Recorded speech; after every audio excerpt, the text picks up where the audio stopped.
Extra tall. Your double chair. Is it extra like? Cushioning? Oh, okay, and just little powers. Because you need light. It's a strategy. It's a power move.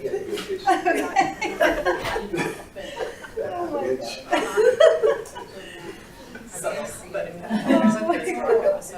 Oh, there it is. Lower the chair. Lower people's chairs and bring like a booster seat. All right, why don't we get this party started? Thanks, Mayor. I think we're going to start with, if it's okay with you guys, to follow up that we sent from the last budget meeting, and then we'll go from there. Sounds good. Thanks, Matt. So we sent this information out earlier in the week, just kind of following up.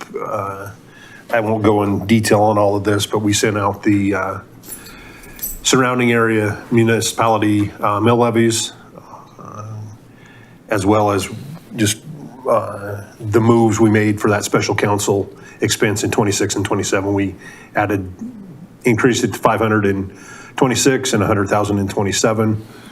We're still working on the amount spent in downtown Superior. We did get this morning downtown events, and you can see it up there on the board, totaling about $96,000 between the markets, concerts, Winter Festival, and then security, traffic control, barriers. So we will continue to work on getting the rest of that information. Some of the staff has been out, so we're continuing to work on that. And once we get that, we'll get it sent out to everybody. The new events coordinator staff position has been added into the budget. We did go ahead and update the property tax revenues in general fund library, or the library in general fund, SMID and SURA, for the preliminary valuations we received from the county. So we were able to add some more revenue into those funds. Prior cost of xeriscaping medians has averaged out about $25 per square foot. And cultural arts and events, this is one of those we may look at changing again, but JG sent us an email saying we could just change the name in the CIP to public art acquisition, and that would work, but we may need to do some changes.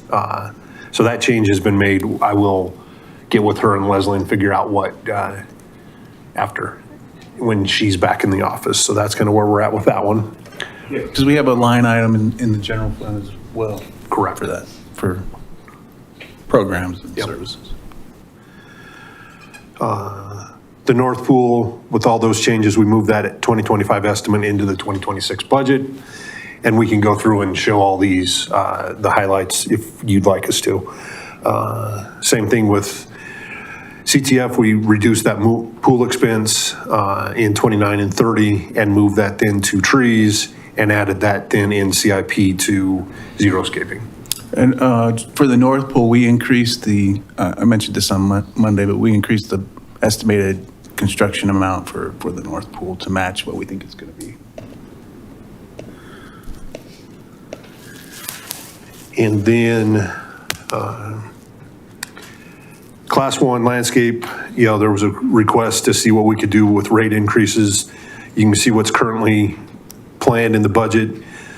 We were able to put together two other options if the council would like to see one of those instead of what is proposed in the budget, and that keeps the fund, solvent and within the fund balance range for all 5 years. And then incremental cost for parcel K, about $20,000 for the fountain, and then 22 for snow removal. I think what Neil caught and what everybody saw last time is in the note for that, it had other expenses, but that was for Superior Commons ball field, so top dressing and stuff like that, so it wasn't part of parcel K.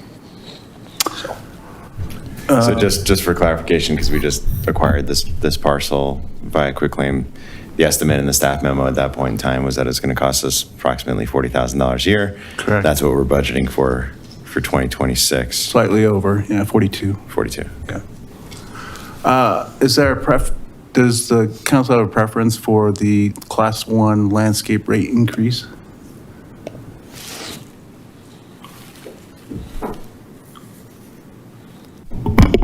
Sorry. Hi. I'd rather see option one. That looks more consistent over time and predictable for people and doesn't do that huge spike up front. I agree with Jen.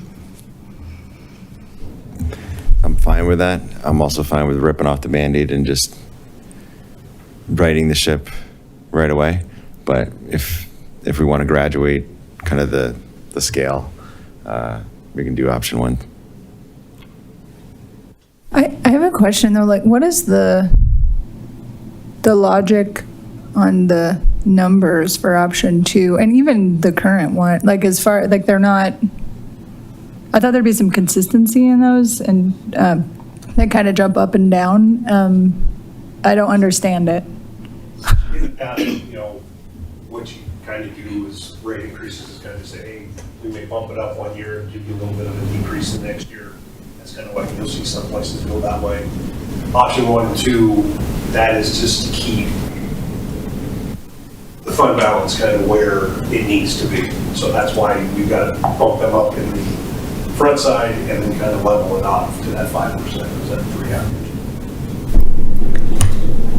And you said both options 1 and 2 would make it solvent now, or is that it builds it up? Sure, that 10% range, but we are still within the fund balance. Okay, so we're not having to pull from general fund to, okay. That was my big concern.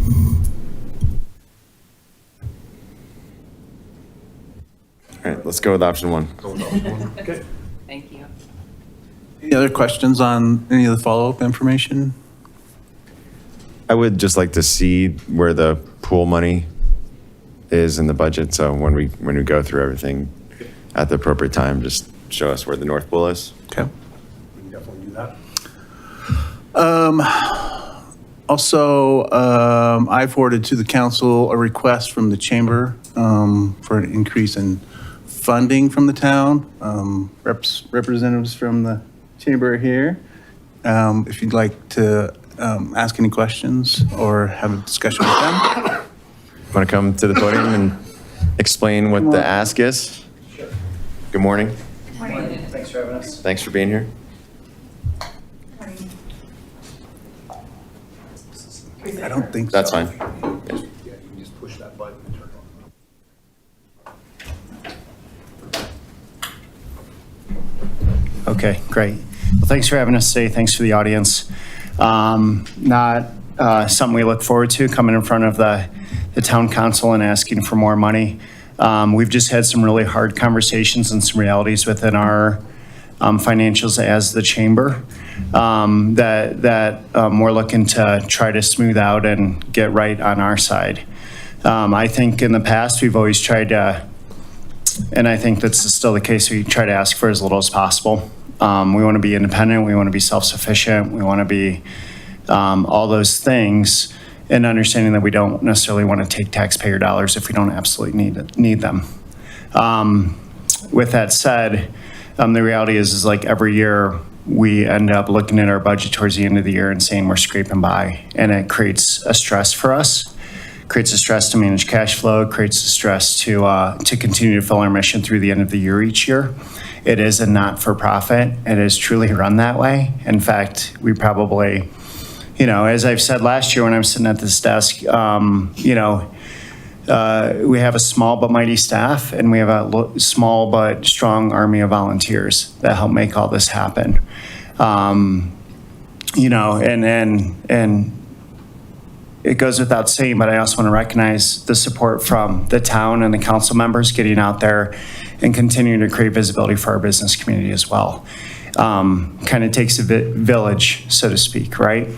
That said, we've just continued to get more realistic about our budget as we continue to look at this and try to run things more efficiently, more lean, and said, we think that we do a really good job of running this organization as efficiently as possible, but we're still scraping by and having a ton of stress because we just don't have the revenues that we need to fulfill our mission the way we want to. And a lot of that is COVID. A lot of that is the Marshall Fire that we still have not fully come back from. A lot of our projections are also, downtown Superior getting completely filled out, which has taken a little longer than any of us wanted it to. And so without further ado, ultimately the ask that we come today with is to increase our grant or our support from the town from $50,000 to $75,000. And so that's what we're asking for.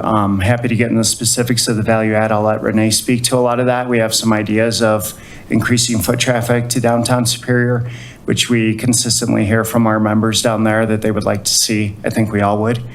I think that's a reality. So we have some ideas we'd like to talk about as well, but that's the ask. Can you also just remind us what percentage of the total chamber budget the town's support represents, both for 2025 and then for 2026? Yeah, I can speak generally, but I don't want to misspeak. Do you know specifically? The proposed grant. So I don't want to misread either. Can you speak to it? Absolutely. Good morning. Currently, the grant that we've had would go from 8% of our total budget to our total income to 15%. And that would help stabilize our operations and our membership. Just to go back to what Nick said, we lost 42% of our membership after the Marshall Fire, and we turned into a complete support network for that time and never rebuilt. And so we still are slowly rebuilding. It didn't come back immediately. So this is a lag time of the Marshall Fire where we have to focus on the chamber for a minute as we help support all those home-based businesses, all the brick and mortar people that are lost and have left. We've been slowly building this back up and we're just not there yet. Okay. So to Mark's question, as far as percentage of, Yeah. so the proposed grant, the proposed grant would increase the portion of the budget from 8% in 2025 to 15% in 2026. It's by no means, an outsized portion of our budget. It is a critical portion of our budget where it takes us from basically losing money and no longer existing to having money to do our mission, maybe even do a little bit more for our community and for our business community, and then also for our residents. This budget request is in line with different other across the country, towns our size and chambers our size. We are fully in the range. So this isn't an outsized range. We acknowledge that it's a bigger ask and not one that we make lightly, but it's also still kind of within the reality of what is a trend across the country. We've also worked, strategically worked within our budget. When our executive director, Leslie Espinoza, decided to take another opportunity with the Neurodiversity Chamber, we hired within, promoted within. We went from a staff of 3 to a staff of 2. So ultimately our staff overhead, if you want to think of it that way, has actually gone down a little bit. We are allocating some of those funds to the heavy lifting that happens in some of these events as they've gotten bigger and bigger for our town. And so we lean on our board members in our community for help with that, but then we also do have to outsource some of that as well. Just as a reminder, we work with all the businesses in our town, whether they're members or not. So members like Target, Costco, Barnes & Noble, even Lewis Sweet Shop, none of them are members. I still meet with them. I still consult with them. The ultimate goal is for traffic and bringing into Superior. So those are a lot of ways, and we work in general in the community that don't go back to support our actual resources and our funds. But those are critical things that, we work really well and really tightly with economic development, with Ellen. We're out there meeting people. I sat down with Target trying to help them understand how to have more community events. They're not going to put their money into kind of some of the local things as much as we try. Anything else that you want to cover? Sure. So while the chamber does, there's a lot of kind of things that aren't tangible that we provide that we think are critical to keep providing, and that has to do with this general business support and bringing foot traffic to the downtown. I'm currently working with a national advertiser. He's going to look into and meet with the businesses to figure out how the local businesses themselves can support themselves and bring awareness to their business to the downtown.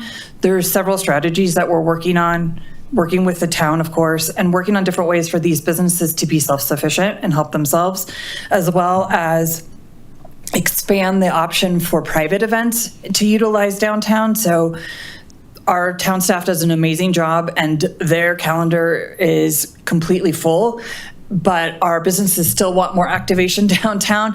And so I'm working with the sports table to become a true hub and to really connect them to the different businesses and work together. We're just started finally letting them know when there's tournaments coming in town. So Menchie's could get ready and Crack Bobo could get ready and they can activate on this. We have several members in the pet market, in the pet field, and we're working on a private pet market, like a farmer's market, but a pet market for downtown. So there's lots of ways we're trying to utilize the private sector to take over and manage some events to bring people downtown. And that's something that we spearhead. We cannot run those events, but we definitely spearhead them, become the marketing arm for them, provide them with the right permits to take a load off our town staff in that way. So those are a lot of things that we see coming up in 2026 where this increase in budget can help, as well as really start to promote our restaurant kind of drinks and bites and drinks and things, if you will. And it's a concept we've talked about for a long time, but it hasn't been the right size yet for our community. And we've kindly figured out the right way to promote our restaurants and our breweries without taxing them, but getting people aware, getting ourselves ready for the holiday season. There's lots of things we are continuously working on how to build this area. And the other, that ties in with conjunction, I'm sitting on a leadership panel now with the 2027 Sundance Festival. I'll be meeting with the leaders there to talk about how we can get Superior ready. Ellen is doing that as well. She's invited to come to these meetings with me as we work the best way to get our town ready for this and take advantage of this.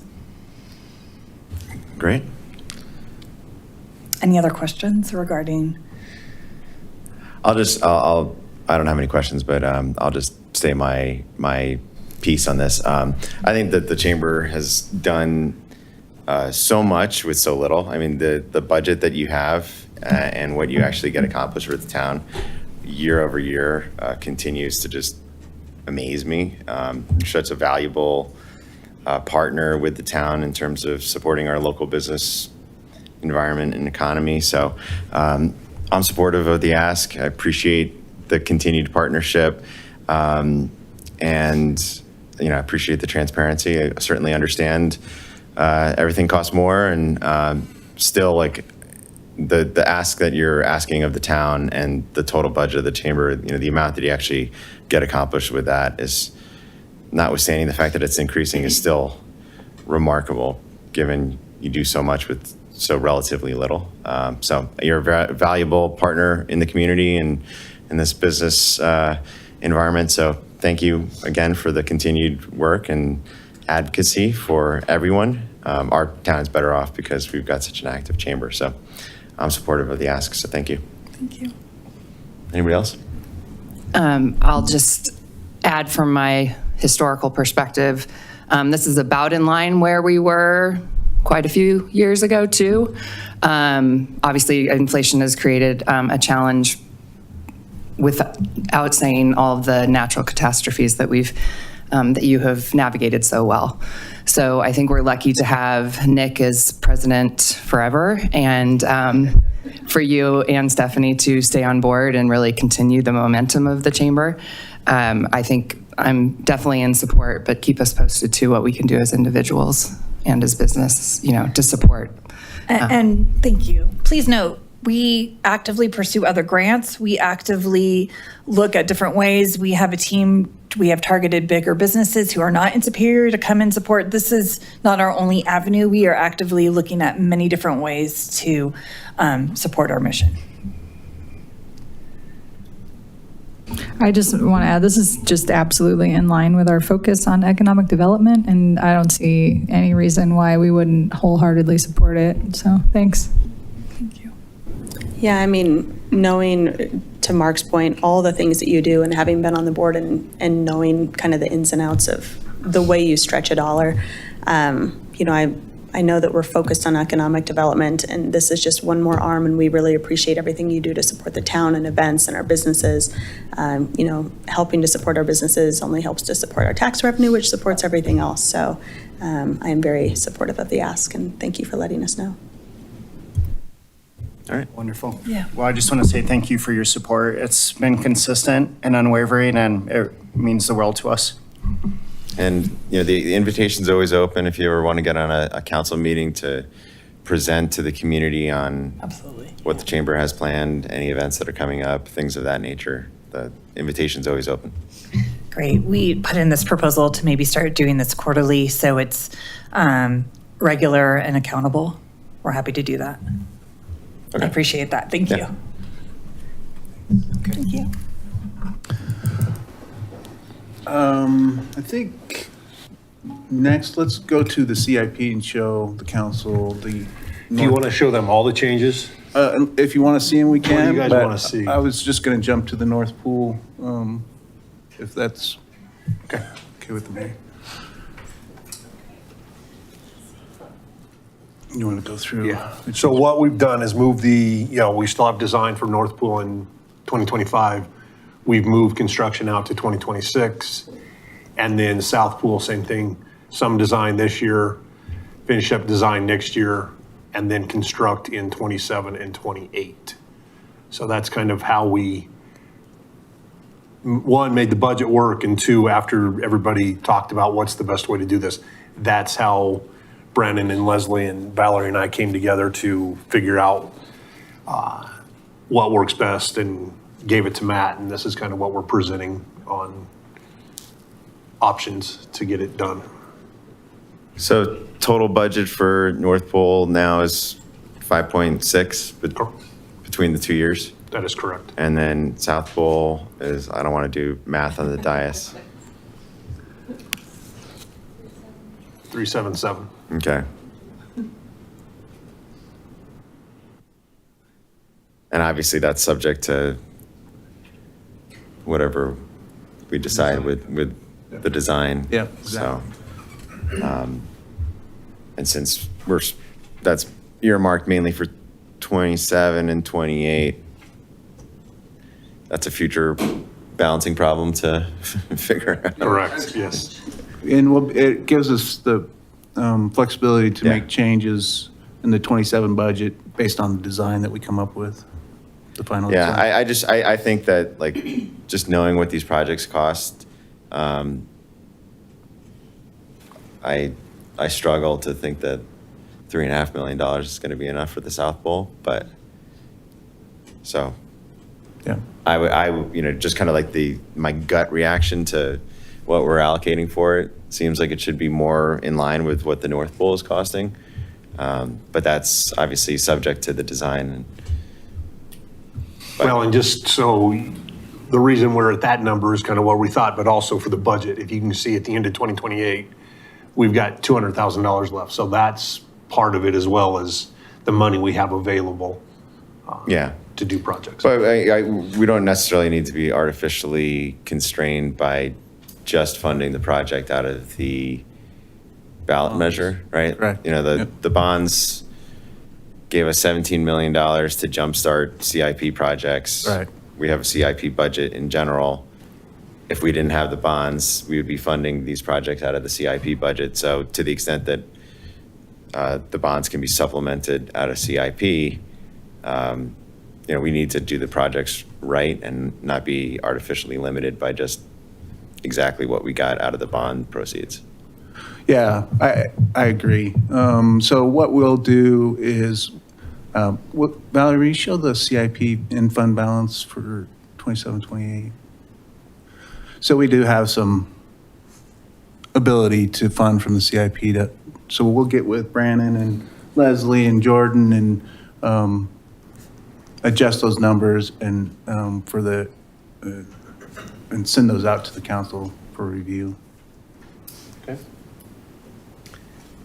All right. Obviously, if we can get it for $3.5 million, Right, yeah, I'm not saying yeah. let's spend money that we don't need to, but let's just make sure that we're doing these projects right rather Yep. than just artificially limiting our options arbitrarily to be constrained by Yeah. the bond proceeds. Okay.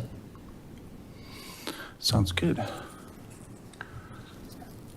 All right, any other information you want to look at from the changes we made? Or do we just want to move on to the next fund? Are there any major changes that you want to just highlight? Anything? No, I mean, other than, putting that new position in, we were able to do that, and that was all because of that increase in property tax. So everything we were able to balance with that and the attorney fees, changing those. So that's really the two big changes. Can you just show the council fees for the litigation?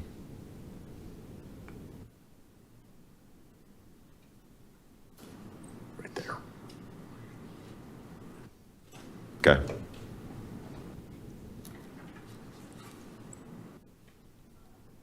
And so that just reflects basically the amount that we had budgeted for in 2025 that wasn't actually spent in 2025, getting pushed into 26 and 27.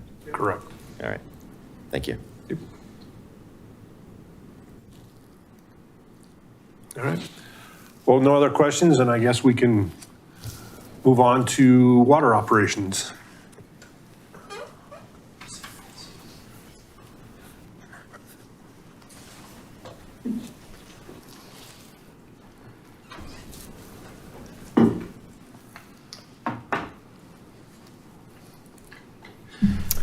Good morning. I'm going to ask to wait for a minute as Jim stepped out. I'll run through revenues real quick. That's just, I'll go up to the top line for rate increases. As you saw in the supplemental budget that went out, what we've got budgeted for next year is a 9% rate increase, and then alternating 9 and 7.5% rate increases through 2030. That gets us back to almost being balanced at the end of 2030. So that's kind of where those rate increases came from. And I've had some discussions with council members about just being steady 9% or 9.5% or something like that for all 5 years. So any thoughts on that? I would prefer to see us in balance, and if that means we have to be at 9.5 across the board, rather than the up and down, but we're not balancing, I think we need to kind of right the ship on that. So I'd prefer to do that sooner rather than later. It's fine with me. By taking it up to 9.5 consistently instead of 9.5 and then down to 7, how so- quickly can we balance? Do you know? Probably. If you don't know offhand, it's not a big deal. I'm not but I'm just exactly sure, curious. but it'll probably take until 2028. Okay. Yeah, because we're, spending about, $800,000 to $900,000 more, and that's, as we get into expenses, we can talk through some of those, because there's other expenses that may not be in here yet. Okay. And I'll let Jim and Brandon talk about those with the northern stuff. But yeah, we can definitely look at 9.5. I think it'll probably get us more balanced by 28, maybe 29. Okay. What would we have to go to just balance? I know it would be double digits, but Yeah. what would that be? Do we know? Like 12, 13? I'm just thinking in dollars. Yeah. I don't think dollars, it would be that much of a difference between 9.5 and like 12, but Yeah, it'd be nice to balance. A 1% rate increase only brings us about $40,000. Okay. So that's, and I guess with rate increases, probably 45. So, you're talking 15 to 20 for 2 years. Okay, yeah, that's not yeah. great. All right. Thank you. Press headlines right there. Yeah, let's not do that.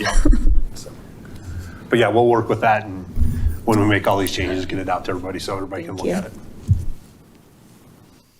You guys can clear out a room. Everybody loves to talk water, sewer and stuff. Oh, that's funny. The news is good news. Water and sewer. All right, you want to walk us through it, Jim? Where are we at? Where we start? Water operating.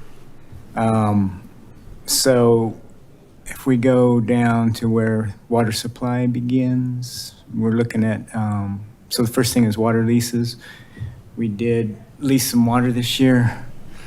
We have sort of a differential of surplus for our water. And that's based on a lot of calculations and making sure that we still have our carryover. So that's probably why you're not seeing a deficit in there. And I'll let Jeff speak to the Windy Gap stuff. The next ones, these are almost all directly related to our participation in Northern Water. So the Windy Gap project, we have carriage and power costs for that system, up at Grand Lake and Shadow Mountain and all those to get water down here through the pumping system and all that stuff. So that's the big 415. That's also, you can see the increase from 25 to 26. That also includes, and that may be a little high next year depending on what happens with Chimney Hollow and the issues that are going on there. We may not pump water into that to us next year. Jim's been going to meetings, I've been going to meetings. We're on top of it. Nothing's gonna come out of there until there's a solution. And so it may delay us getting some water, which may push a few of those costs out, but it's also going to mean there's other costs that are probably higher to replace that if they have to treat at the Chimney Hollow Reservoir before it gets shipped down the river to the participants. So Jim's in, I think, Yeah, every other week meetings. Yeah, we're having workshops with their water quality experts. And we have one representative from each municipality, and I've been going down for Superior. And we've had one workshop, it wasn't enough, so we're gonna have another one in the next week or so. And I'll know more after that. But they are looking at designing some treatment facilities, temporary or permanent, depending on what people think they can handle. And as I've said in the past, our plant can handle uranium. We would have to make some adjustments, but we've kind of positioned ourselves pretty well for that. But we'll see what Northern comes up with. We already treat for it, that's what you're saying, right? Or, no? Well, we don't treat for it, but we take it out if it comes in. I mean, we don't necessarily We have the record it. capacity to treat for it? Yes, we do. So if there's other municipalities that don't have that capacity, would we essentially be having to pay into treating at the source to cover the expenses of essentially having to do that, even though we wouldn't necessarily need That's it? a good question. It depends on what the amount of uranium that they're willing to take. Most treatment plants have a filter system that will treat 80 to 90% of it, but with our GAC system, we can take out most of it. So if Northern decides, or if this treatment mitigation design only takes out so much uranium, there will be uranium to be taken out by the other municipalities, and they'll have to deal with that on their own. Yeah, but I think to answer your question, Stephanie, so if Northern Water determines the treatment plant and that's what's voted on by the members, then yes, Superior would have to pay into that treatment plant, even though we may not need it, per se. Okay. And the other thing with this, with the uranium, we talk about Windy Gap, but we also, you can see the CBT assessment there. Colorado Big Thompson is another piece. The water ends up flowing down the river the same way. And so if there's no uranium in there now, and now we release water into that system from Chimney Hollow, now people in the CBT system would get that. And so that's one of the things that Jim's group is working through is it's not just the Whitney Gap participants, it's everybody. And so that's another thing that's a little wrench in here of how do we make this work for everybody? And again, nobody thinks it's a long-term issue. It's just naturally occurring in the rocks, and what's the best way to handle that? So yeah, so that's water supply. The other big one there is the Southwest Supply pipeline and pump station. Those are the pipeline to get it out of Chimney or, up that way once Chimney Hollow's done, and then into our system to where it ends up at the plant for treatment and then sent out to the users. So those are, as we talked earlier this year when we talked budget, $1.3 million, but Brandon and Jim really control about, the $36,000 in water leases. Everything else is pretty much a pass-through from our participation in Northern to get that water down there.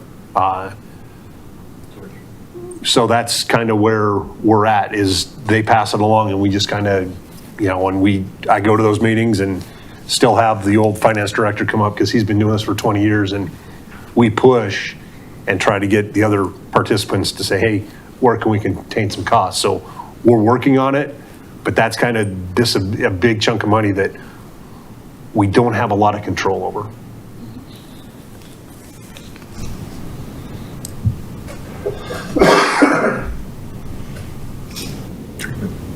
Any highlights on water treatment, Jim or Brandon? No, not really. Chemicals seem to keep going up on us. We did find some reductions in costs on some chlorine and bisulfite recently, but in general, we're just chasing that constantly. Pretty much status quo. Nothing jumps out. Appreciate getting our treatment consultants back on board. I think we found a good one, so that's going to really help. They find a lot of cost-cutting methods and more efficient ways to run the plant. I don't know of anything. We do have a few studies we're doing this year, but nothing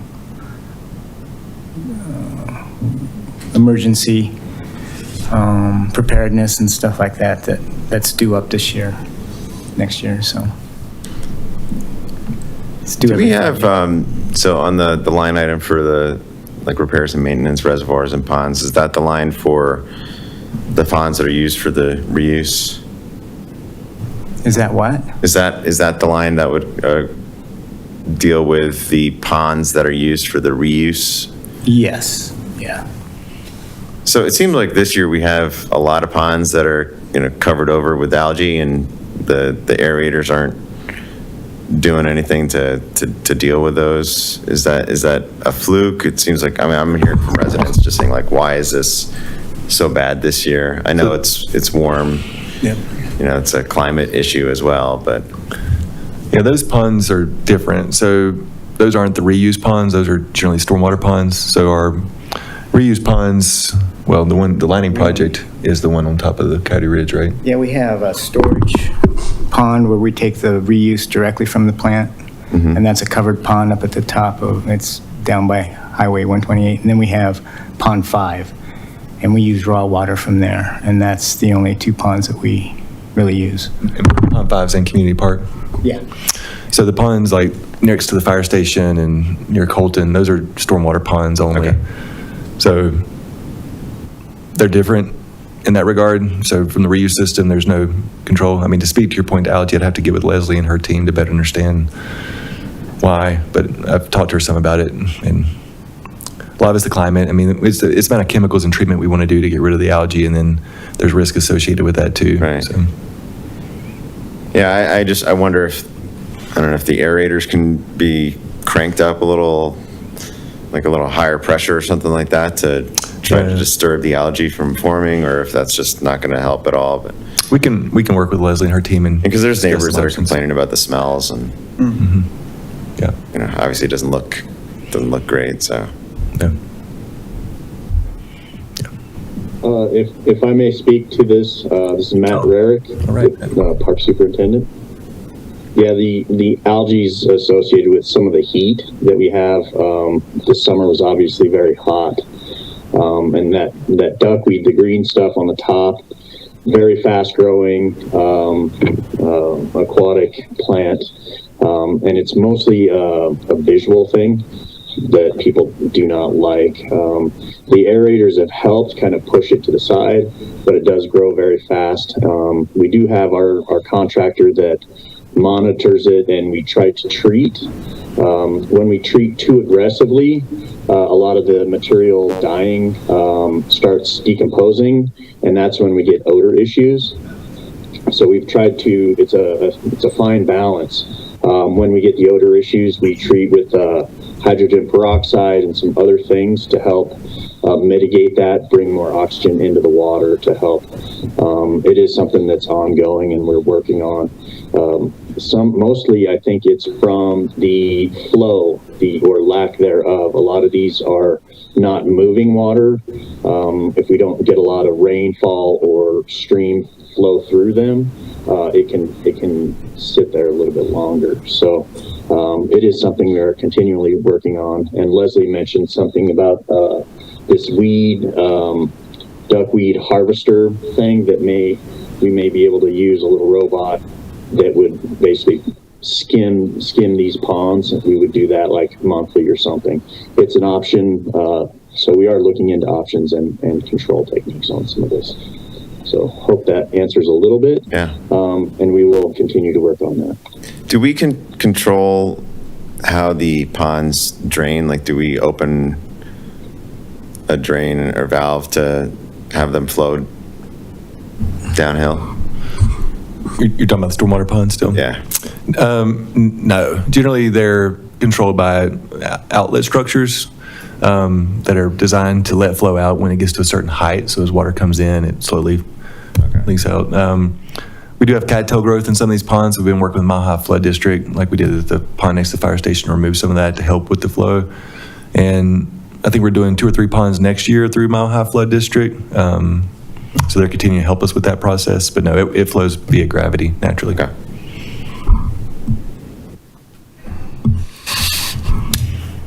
We covered non-departmental. Yeah, the one thing I will bring up, water storage,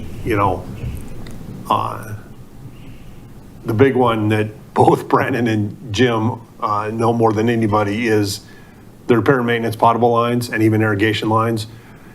It all depends on how many water breaks we have during the year, water line breaks. And so this is kind of our best guess. I know they just had one not too long ago that's probably not in that total, but that's kind of where we're at and where we think we're going to be. But that's one that in the past kind of goes up and down depending on what happens.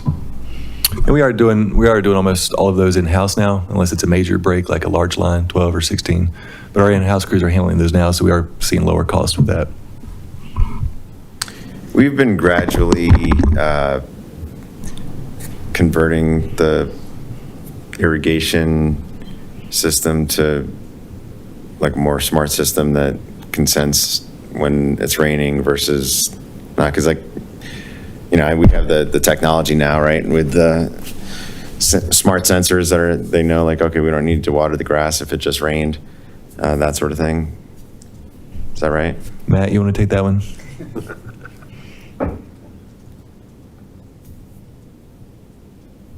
Yeah, we've been continuing along that with the smart controllers. We've had that for quite a while. We are currently updating controllers. They are phasing out, similar to cell phones anymore. where they have new updates and other things. So yes, we are continuing to work on that. It would be nice to know just kind of like where we are in terms of, like, is the goal to replace all of them to some smart meters? And is this a multi-year process?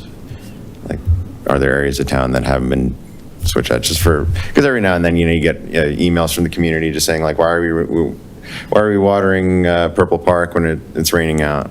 So.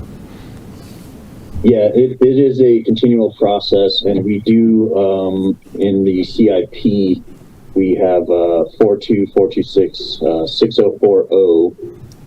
I believe we had 70K allotted for 2026 before. So it is part of that upgrade, continuing to replace the controllers as well as doing any sort of updates we can to the system to keep up with times and changes. Okay.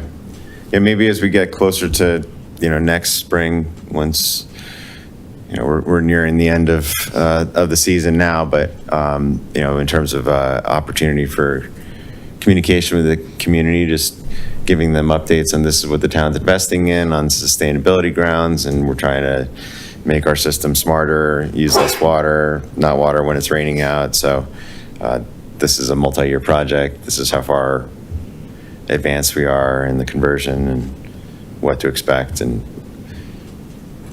something along those lines. So. Okay, yeah, we can look into that.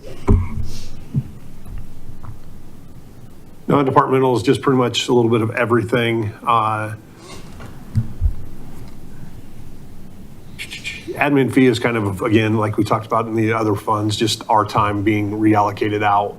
The big one here that's got added back in is the Windy Gap allotment contract. This is our piece of Northern for that Windy Gap project and cost. You know, that side of the new reservoir. We've moved those into the operation sides because it's really not our debt. And we did that starting in 2026 because we will make that big balloon payment here in November that will pay off the original, you know, 2005, which we refinanced in 2015, debt for water, sewer, and storm. So that payment will go away, but it's kind of being replaced by this Windy Gap allotment contract. So that is water ops. Questions?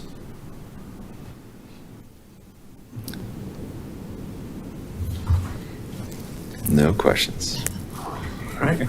Water capital. Again, we made slight changes. You know, you see the two highlights on just updating the estimates for the year. Again, as we talked in general fund with development going away, you can see, you know, 26, 27, 28, 29, we've still got some system development fees, but then that goes to zero. So that's the piece that we've been having for the last, you know, 10 to 15 years, that with no development, those will stop coming in. So grant revenues, that's, Brandon, do you want to talk a little bit about what's in those? Yeah, there's two projects that should be in there. The first is the smart meters. So that was in 2020. It was actually in 2024. Then it moved to 2025, and now it's in 2026. We thought that program was dead with this administration, but we did get word about a month ago that they are going to make awards this year. It'll be less than they anticipated, but we're still in the running for a 50% grant award for smart meters, which will replace all the meters throughout town. In the meantime, we've been doing a pilot program with about 20 or 30 meters around town just to see how they work and try out different meters, which seems to be going very well. The other grant revenue is, Jim, you want to talk about it? It's the CDS funding, the EPA grant. Yeah, the solids handling facility. I see there that it says it's been awarded. They're going to award it next year. They've had some staffing issues. I just got word yesterday that that'll be awarded before the end of the fiscal, the month of October next year. But we'll get it. Yeah. Solids handling is pretty much guaranteed. The smart meters is Right, yeah. Yeah, no. And the solids handling project will be a big one, especially if we have to treat for uranium. It's a way to get rid of the waste that it creates. So that's a pretty important one.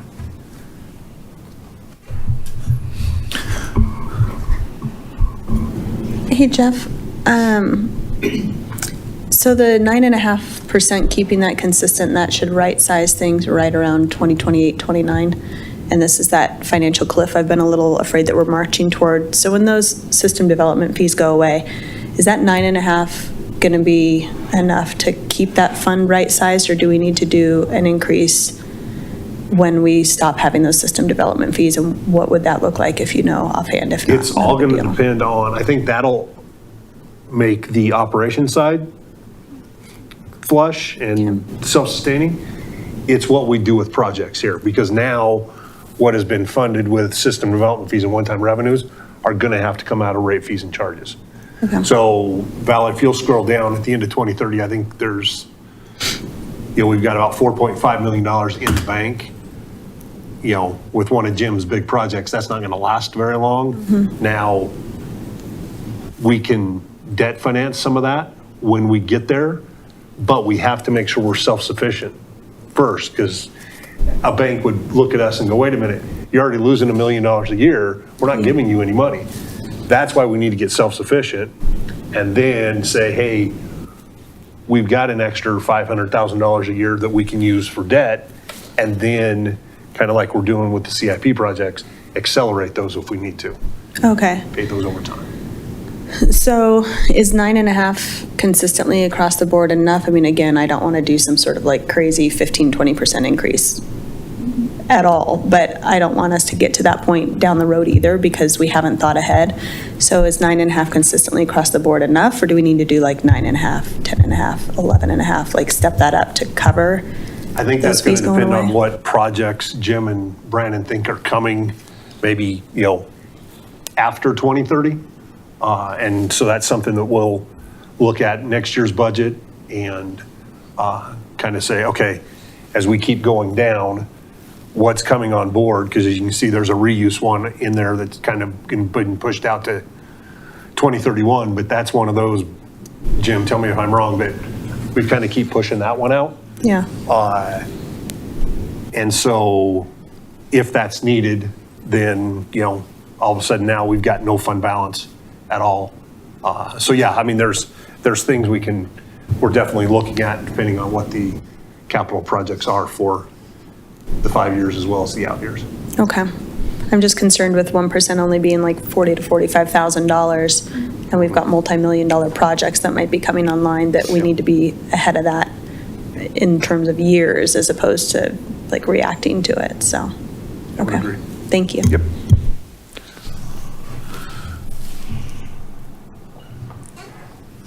Go through your capital projects.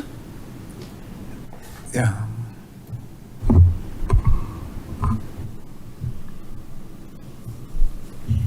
Oh, okay.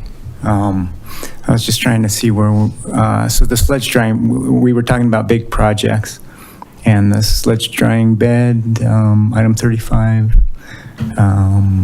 that's the one that we're going to have some help from the EPA for the grant money to get. Now, that's a pretty, that's a moving target, that project, because what we're going to do is we're going to get things prepared to remove the solids from the ponds, and then to treat the solids. We were going to build the if you go down to 28, Jeff, or Valerie, whoever's, it's that $3.5 million. That can be pushed out as well.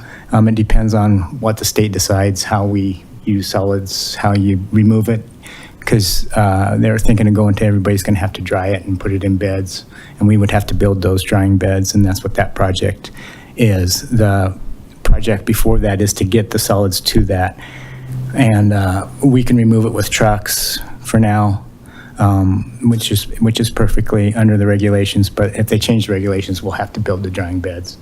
Louisville has some drying beds at this plant right over here. anybody wanted to see those, but that's the sort of thing we're looking at. And then on the GAC system, we've, if you go down one, Valerie, yeah, that's to change out the media in the tanks. We've discovered a way to clean the tanks, so we don't have to spend that kind of money for now. We can push those out. And the amount of contaminants coming out of the terminal reservoir is starting to decline a little bit, so we're getting longer run times from those GAC systems. So it's been working out well. So for the 159,000, we're replacing the media in 26, or are we cleaning it? We're going to clean. We're going to leave it there for now. We're planning on cleaning it, depending on what we find. We want to make sure that we're going to be okay before we take it out of the budget and realize, yeah, we need new media. Yeah, the cleaning technology is pretty new, so we just tried that this year instead of replacing them, and I think direct discharge helped us identify that as well. Yes. So that's another benefit of having them on board. So far it seems like it's working. When we did the budget, we wanted to leave this in there in case we have issues and it doesn't work as well as we're hoping it will.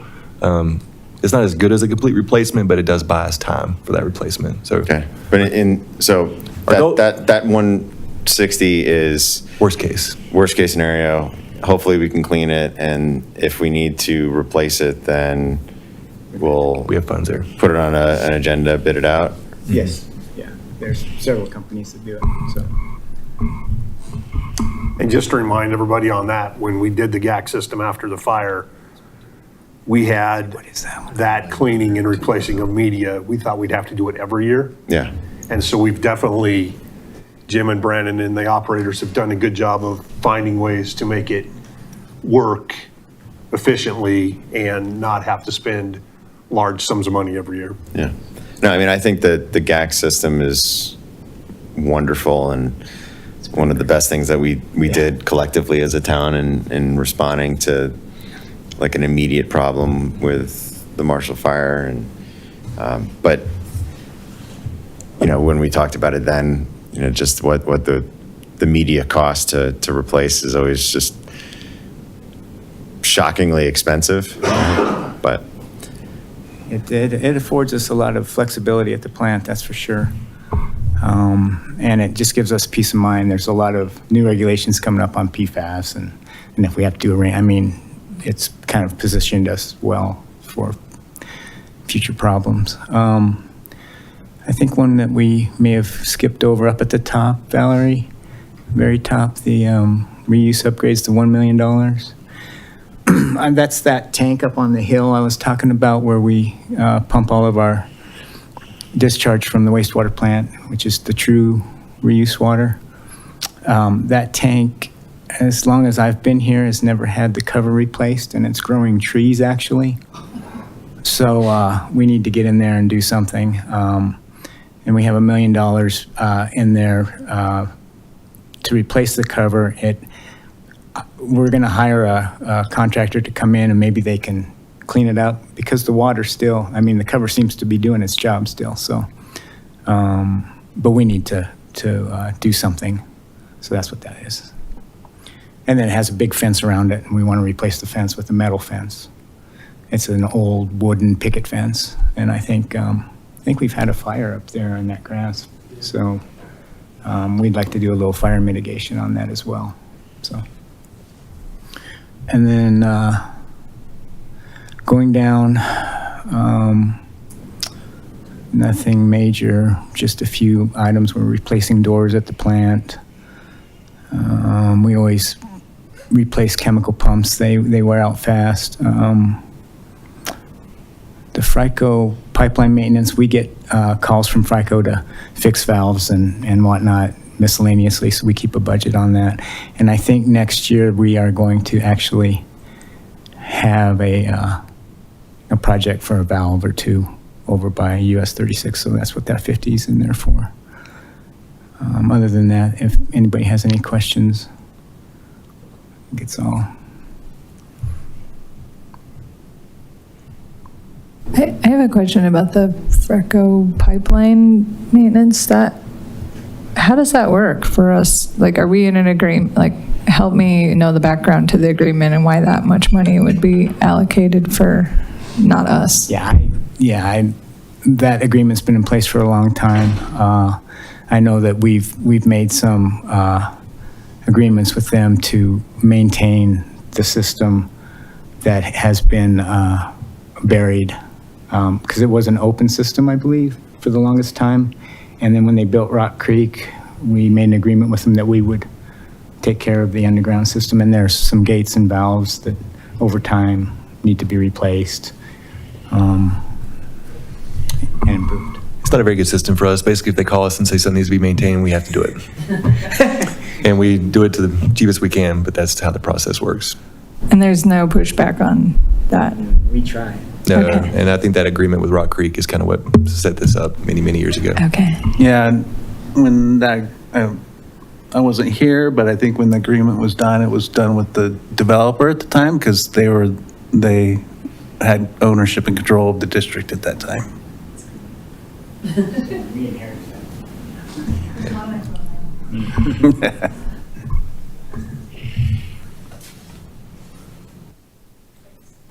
And I would just say, just to make everybody aware, we're not the only municipality looking at water rates and big projects. Every finance director I talk to, this is probably one of their top priorities. Sales tax is probably number one. Water revenues and sewer revenues, depending on, as Jim was talking about, federal mandates,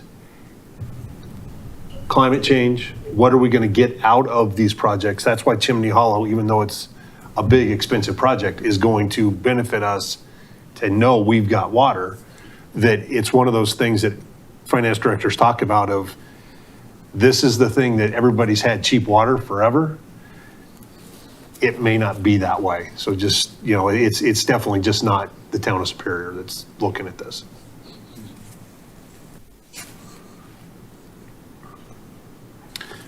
All right, on to sewer. Sewer ops, again, continuing 7.5% rate increases as costs go up. That's just kind of keeping this fund balanced and self-sufficient. So that's kind of what we've got planned for the 5 years for sewer operations revenues.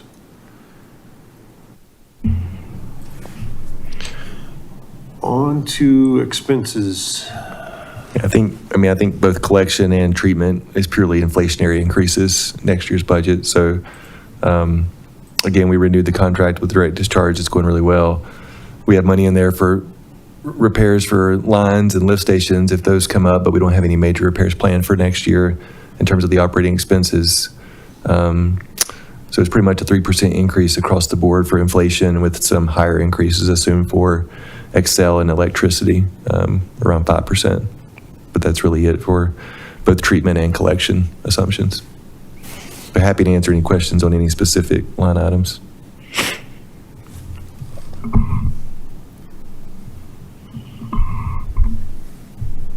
Yeah, I think, Jeff, if you, or Valerie, go to the electricity, we have done a lot to, on down, like number 61.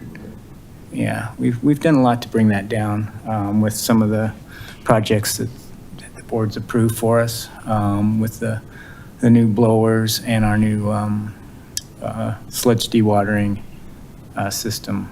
It's really helped a lot. So we appreciate that. And I think we're doing much better on bringing chemicals and electricity costs down.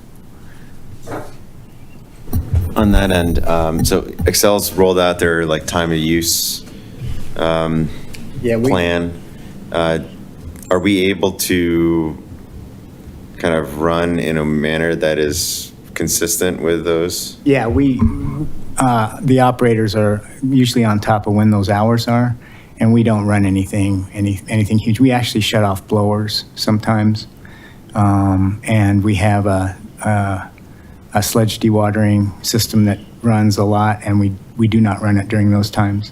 Okay. So yes, we are aware of that, and we do that, yeah. Fantastic. Is increase over the next few years just, is anything specific, or is that just the expectation of increase in energy costs? For electricity. Yeah, just for the Excel line, sorry. Just over the next couple of years, it goes up. Yeah, that's just inflationary. Okay. Yeah, Is it enough? yeah. That's probably the better question. I mean, we've got it at 5. I'm assuming it's enough because we're only coming down even more, I think, because we just got the new system put in. So, and we're doing some other things with that $3 million ARPA grant. We put in some new basins, which is going to help even more. So, I will say this is one of the lines that over the years I've been here, we've always talked about electricity and chemicals, and with the new plant operator and things that Jim and Brandon are doing in the plants, definitely, you know, if you think of what a home has gone up based on just Excel rate increases, if you kind of look at the last 3 years, it's like, okay, we're doing something right. So I will give them kudos because it's definitely one of those lines that we've always looked at, and they've done a good job trying to be as efficient as they can. I think that you all, like, we're doing everything right, but the trending information on concerns about energy increases for all of the people that did the right thing to electrify and conserve under this administration in the next few years are just going to be out of our control. And I don't know what that looks like. And right now, a lot of it is just concern and no actual data. But I'm concerned, so.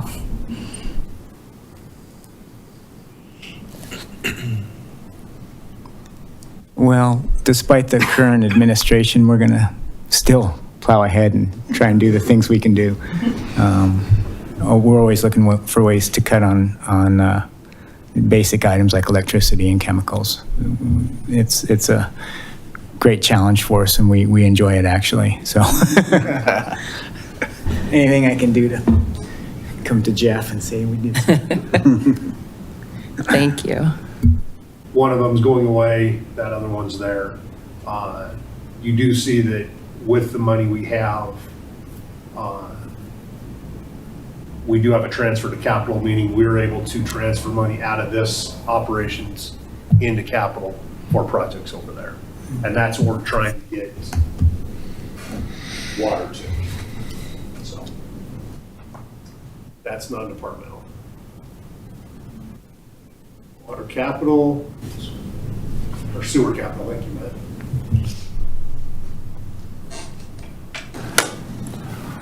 Revenue-wise, again, system development is the only thing left,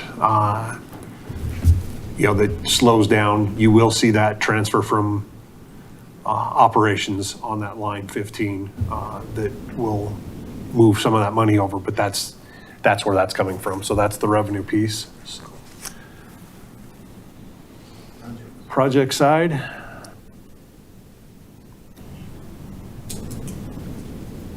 Yeah, we don't have a lot planned we are going to add one more blower. They're doing so well. We're finishing up that Clear at the Top, Valerie, the ARPA project, the $3 million. That's the one I talked about where we're adding some basins to help with our process. And then... So just, sorry, Jim. No, that's good. good. Those ARPA money is what we got from the feds. We've got that sitting in the bank. That's what is, and we have to use it by 2026. That's what we're using this for, is that, you know, 2.2 and $982,000 projects in year-to-date 2025 that have estimates at 2.9 and 7.1. That's how most of that is getting funded, is that ARPA money that the board, when that first came in, said, no, let's put it aside. We'll do it for this project. And that's what we're completing this year. So just to make everybody aware of that.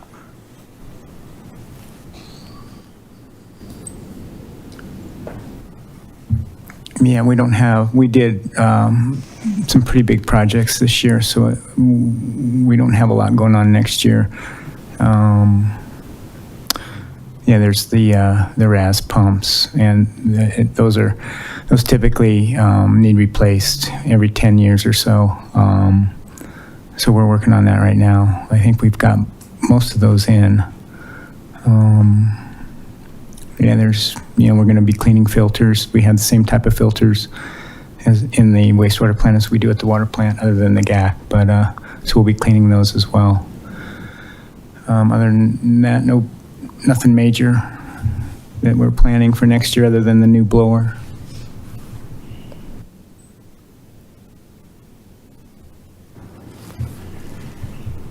Any questions on sewer capital? Then it looks like the only real big ticket item is the secondary clarifier in 2030, Yeah. 2029, 2030. Yeah. We may have to do that based on the hydraulics of the plant and phosphorus removal. Those help with that. I can speak to that the closer we get to having to do it, but Yeah. we can push it out for now. It just, the sewer capital, water capital, all of these capital projects are always just huge $3 to $5 million projects that is just like, whoa, like substantial portion of the overall budget in general. So just kind of knowing when they're coming, in the 5-year plan is helpful. So. Yeah, we try to work with what we have. For instance, there's some issues at the water treatment plant with those clarifiers, and we're replacing mechanisms this year. It's like a $260,000 project, and that pretty much makes them brand new again. So we try and do that. But when we don't have enough, we have to add. So that's where the big ticket items come in. So based on the investments that we've made over the past couple of years, and periodically we hear from some residents that live over by Saddlebrook about some of the smells, but I haven't heard any of that kind of recently.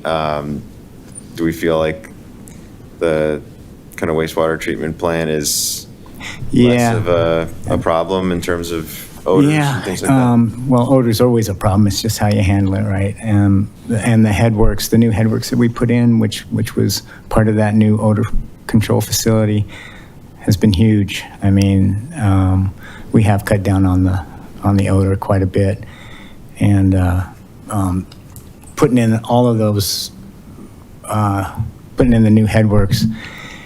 It's amazing how it saves other pieces of equipment downstream, because you're removing lots of grit and rocks and stuff that you couldn't before. That old headworks, we couldn't remove a lot of that stuff. So it's only helped with other parts of the plant. So. All right, good. Yeah. I'd just say from an overall utility standpoint, I know rate increases stink and residents hate them.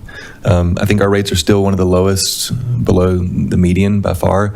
And when you factor in that our water quality is probably one of the best with the GAC, and then from a treatment perspective, we're treating at the wastewater plant about 1 million gallons a day. And the cost per million gallons to treat 1 million is a lot more than the cost to treat 10 million gallons, because these processes have to be there no matter the flow. So you have the same treatment steps. So for our cost to be one of the lowest to the residents says a lot in terms of how we operate and maintain those systems when you factor that in. So just good job to Jim and his operators. And we're happy with the consultant, the contractor we've brought on board to run it. Oh yeah. Very. Yeah. And I could speak to all the little things they've done around the plants, but it just adds up. Every day they're coming up with something. They find something.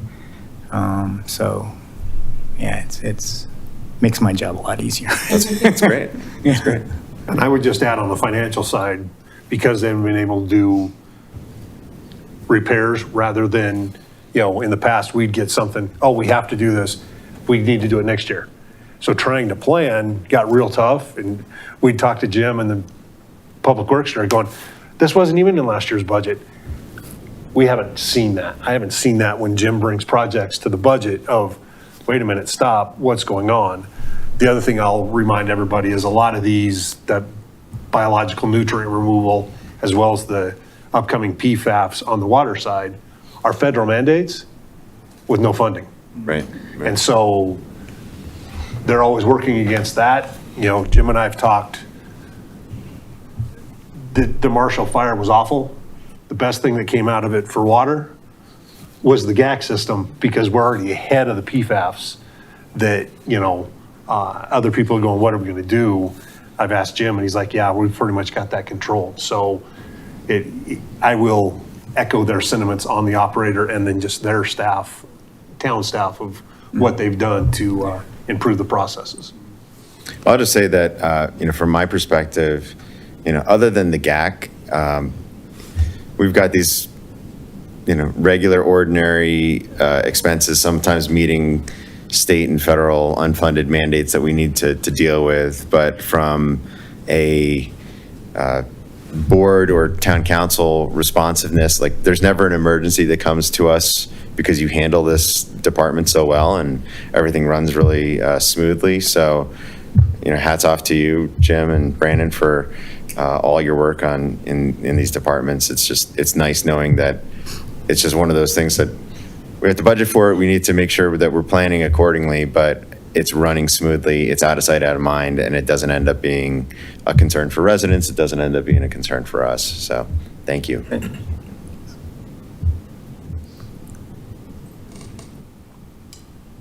All right, thanks, Jim and Brandon.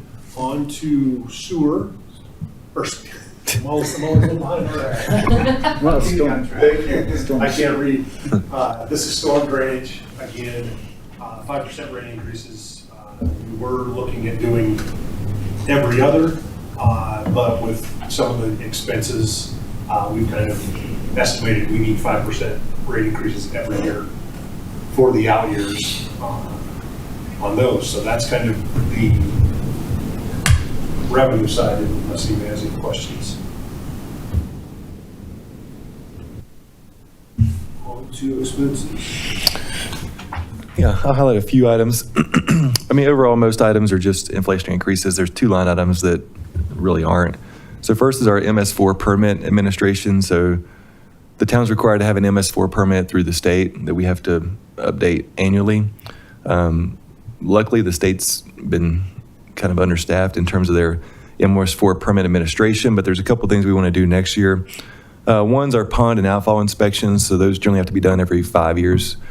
So we're going to bring a consultant in to help with those. To that end, we don't have record drawings for a lot of our ponds and outfalls. So as part of that process, we're going to try to get that information up to date, which is also an MS4 permit requirement. There's also some SOPs and inspection documents that we want to update to be more in line with today's standards when it comes to that. So that's what that $115,000 is for. It's really a one-time expense to get these kind of up to date in accordance with current requirements.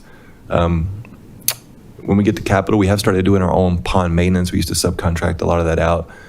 So last year we did a one-time pond maintenance through a subcontractor, but now we're doing that every 4 to 6 months with our internal crews in terms of cleaning them out, cutting, maintaining the vegetation there. The other item I'll highlight is the repair and maintenance for reservoirs and ponds.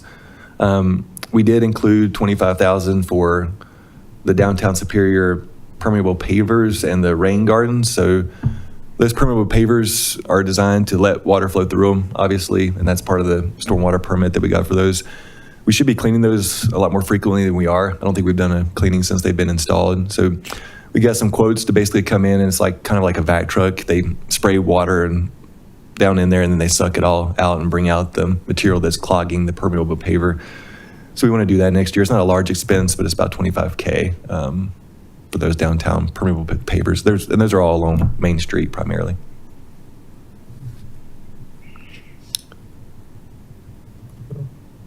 I'm happy to answer your questions if there's a specific line item, but those are the two big items. And then non-departmental, kind of the same thing as the rest of them. And again, this one does in 27 through 30 get some transfers to capital to be able to do some projects.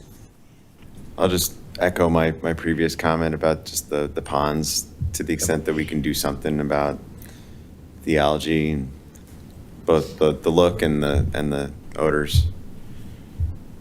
I'm open to all creative solutions.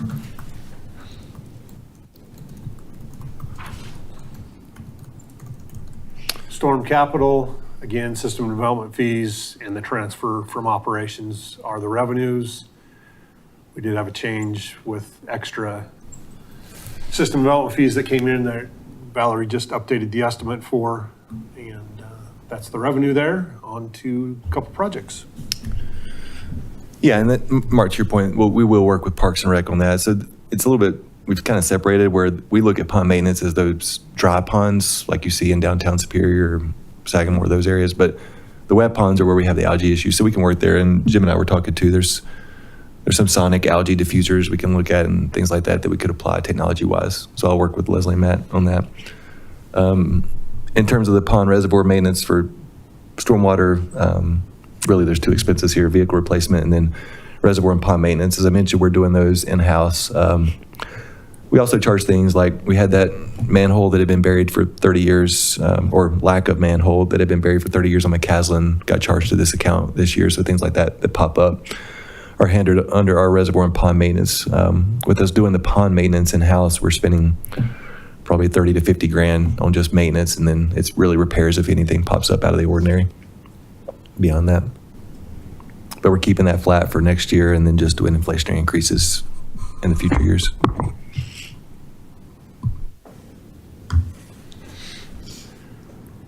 Any questions? Nope. So that is the 2026 budget. So if no questions, then we'll go through the follow-up, make some of those changes we talked about today, get it all out to the board, the council and departments, and then plan on this going for approval on October 13th. So that day you'll wear all your hats. And so we'll have, I think, 6 resolutions. And just a reminder, because we went home rule and the charter now says budgets can be done by resolution, it only has to be approved once. We do not have to do a second reading. So that's what we're planning to do. Brief presentation, open the public hearing, and then go through the approval of all the budgets. So that's kind of the next steps on this piece. All right, great. Jeff, real quick, since we're on budgets and just kind of a side note for just, again, forward planning.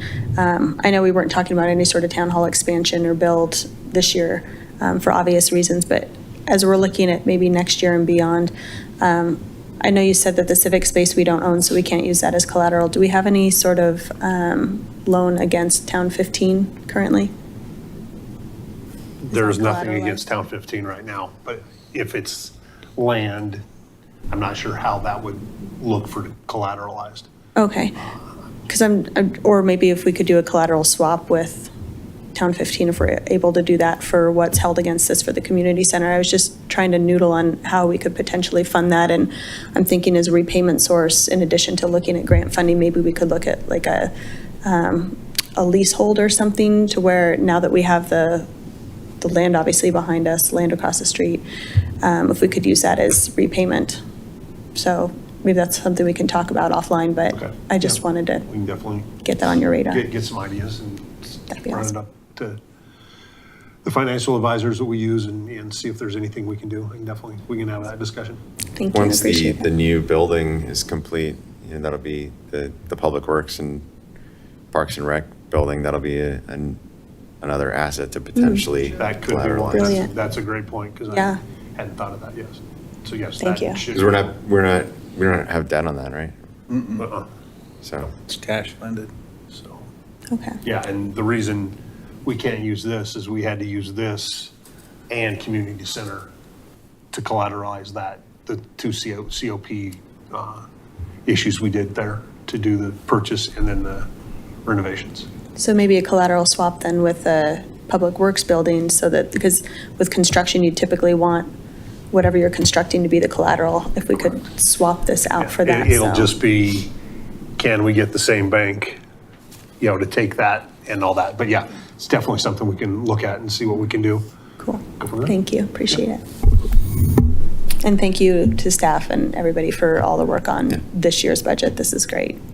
So, appreciate it. I always learn something new with these budget meetings, but staff does a wonderful job with making it efficient and having the tough discussions about how taxpayer dollars are going to be collected and spent. So thank you again for everything. And I'll just thank all the departments and Valerie. Valerie gets the fun task of when we go through the department reviews of change this, change that, change this.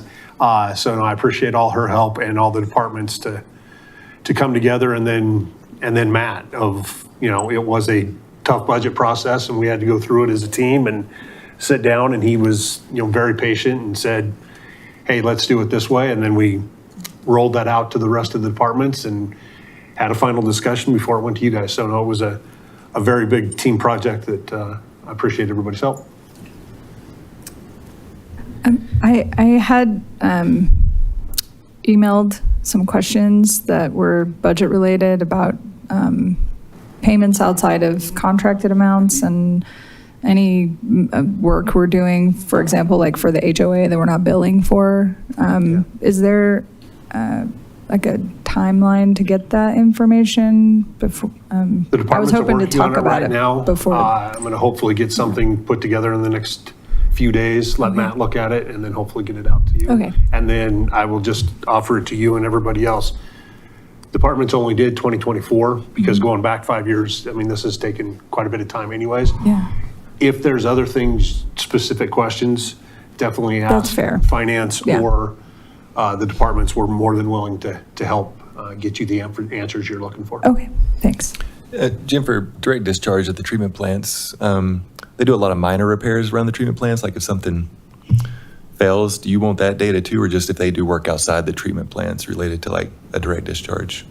I think what I was trying to understand is, for example, and I'll use Vargas and not to like making no assumptions here, but like we have a contract with Vargas, right? We pay them X amount of dollars a year. How much work outside of that contract are they doing and getting billed for? So like really how much are we paying Vargas? And that's what I'm trying to understand, and not just Vargas, all the contractors. Because we approve a contract and then I don't see all these other things that happen because I think they're lower amounts and that, but collectively, like what does that actually look like? And so that's really what I'm trying to see, like business that would be kind of outside of the scope of what we expect people are doing. And I'm not talking about like an emergency situation, like those are going to happen.